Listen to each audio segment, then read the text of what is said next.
স্বাগতম বন্ধুরা, আপনারা সবাই কেমন আছেন? আসসালামু আলাইকুম। আল্লাহর রহমতে আমি ভালো আছি।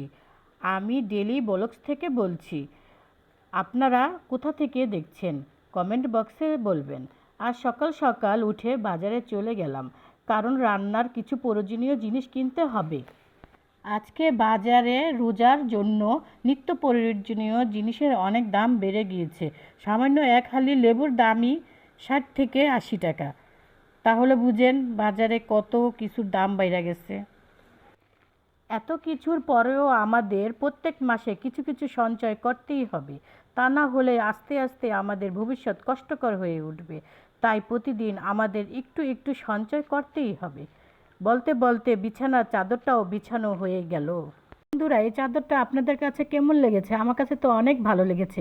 যখন আমি দোকানে গিয়েছিলাম এই চাদরটা কিনতে, অনেক ধরনের চাদর দেখছি, বড় বড় ফুল, বড় বড় পাতা, কিন্তু আমার কাছে এই গাছালা চাদরটাই বেশি ভালো লাগলো। বট গাছালা, সুন্দর সুন্দর পাতা, দেখতে ভালোই লাগলো। আপনাদের কাছে কেমন লেগেছে প্লিজ আমাকে জানাবেন।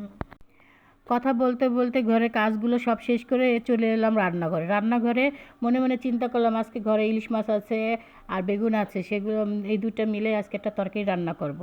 তরকারিটা খেতে মোটামুটি মনে হয় ভালোই লাগবে। কথা বলতে বলতে আরেকটা কথা মনে পড়ে গেল। আপনারা কিন্তু প্রতিদিন বাজারে যাবেন না। প্রতিদিন বাজারে গেলে দেখা যায় লস, কারণ এক সপ্তাহে এক এক রকম থাকে বাজার। তাই 7 দিন করে বাজার করবেন। দেখা যায় আজকে এই সপ্তাহে ইলিশ মাছের বা চিংড়ি মাছের দাম কম আছে, আপনারা সেই এক সপ্তাহের বাজার করবেন। আবার দেখা যায় পরের সপ্তাহে আবার একটু বেশি থাকে। এভাবে যদি বুঝে বুঝে বাজার করেন তাহলে আপনাদের অনেক টাকা সাশ্রয় হবে। আর এখন তো অনেক কিছু, সব কিছুরই দাম দেখা যায়। তাই আপনারা অনেক বুঝে চিনতে বাজার করতে হবে। মনে করলেন অন্য সপ্তাহে দেখা গেল যে আবার ইলিশ মাছ চিংড়ি মাছের দাম বেশি, তখন ওইগুলো আর আনবেন না। না এনে আপনি অন্য কোনো মাছ নিয়ে আসবেন। তখন দেখা যাবে ওই মাছটাই অনেক লাভজনক হবে। আবার দেখা যায় সবজি, আজকে দেখা যায় 50 টাকা, কালকে দেখা যায় 40 টাকা। ওইভাবে আপনারা বুঝে বুঝে বাজার করবেন, তাহলে দেখবেন অনেক টাকা সঞ্চয় করতে পারবেন। বন্ধুরা, কথা বলতে বলতে মাছগুলো ভেজে ফেললাম। বন্ধুরা, আমাদের মেয়েদের কাছে প্রত্যেক দিন বাজারে কিছু না কিছু টাকা আসে।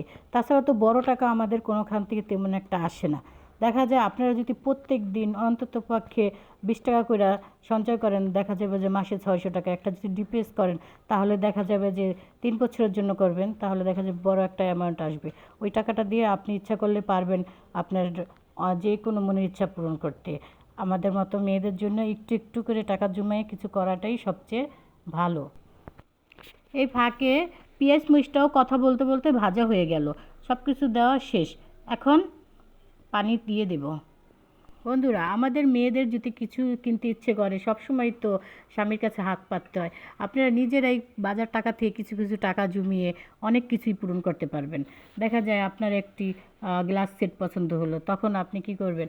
দেখা গেল গ্লাস সেটটার দাম আছে 1500 টাকা। আপনি প্রতিদিন ইচ্ছে করলে 15টা 50 টাকা করে জমাবেন, তাহলে দেখা যায় এক মাসে আপনার হয়ে গেল একটা গ্লাসের দাম। এভাবেই আমরা মেয়ের এক একটা স্বপ্ন পূরণ করি। মাছগুলো ও বেগুনগুলো দিয়ে দিলাম, তারপর ধনেপাতা কেটে নিলাম সুন্দর করে কুচি কুচি করে, তারপর তরকারির উপরে দিয়ে দিলাম। হয়ে গেল আমার তরকারি। এখন ভাবলাম যে শুধু মাছ তরকারি তো আর হবে না, তাহলে একটু ডাল রান্না করি। এখন আবার হাতে আজকে মাখিয়ে ডাল রান্না করব। হাতে মাখানো ডাল খেতে আমার কাছে ভালোই লাগে। আজকে চিন্তা করলাম টমেটো আর ধনেপাতা দিয়ে চচ্চড়ি করে ডালটা রান্না করব। দেখি আজকে ডালটা খেতে কেমন হয়। কথা বলতে বলতে আমার ডালটাও মাখানো হয়ে গেল। এখন মাখানো ডালটা চড়িয়ে দিলাম, হয়ে গেল টমেটো দিয়ে ডাল। বন্ধুরা, কথা বলতে বলতে আমার রান্নাটাও শেষ হয়ে গেল। এখন ঘরের কিছু কাজ আছে, ওইগুলো করে নিব। বন্ধুরা, আপনারা এই সুকেশটা দেখছেন, এই সুকেশটা অনেক পছন্দের আমার। একটু ময়লা হয়েছিল তো, তাই একটু ধুলোবালিটা পরিষ্কার করে নিলাম। সোফাটার ভিতরেও অনেক ধুলোবালি পড়েছে, তাই চিন্তা করলাম হাতে যখন সময় আছে সোফাটাও একটু মুছে দেই সুন্দর করে। এই সোফায় যে বালিশগুলো দেখছেন সবগুলো আমি নিজ হাতে তৈরি করেছি ঘরে বসে। আমার অনেক পছন্দের এই বালিশগুলো। এই কাভারগুলো আমি বাইরে থেকে কিনে এনেছি, আর বালিশগুলো আমি নিজ হাতে তৈরি করেছি। এই সোফাটার ডিজাইনটাও আমার কাছে অনেক ভালো লেগেছে। সবচেয়ে ভালো লেগেছে সোফার পায়াটা। পায়াটা তো বাঁকপায়ার তৈরি, বাঁকপায়া বলে সবাই, আর এর জন্যই আমার কাছে সোফাটা অনেক বেশি ভালো লেগেছে। বন্ধুরা আপনারা সবাই চেষ্টা করবেন একটু একটু করে সঞ্চয় করতে। আমিও একটু একটু সঞ্চয় করে এই সোফাটা কিনেছি। সবাই আপনারা সঞ্চয় করবেন, সঞ্চয় ছাড়া জীবনের কোনো গতি নেই। বন্ধুরা এই বলেই আমার আজকে ব্লগটি শেষ করছি। সবাইকে ধন্যবাদ। আসসালামু আলাইকুম।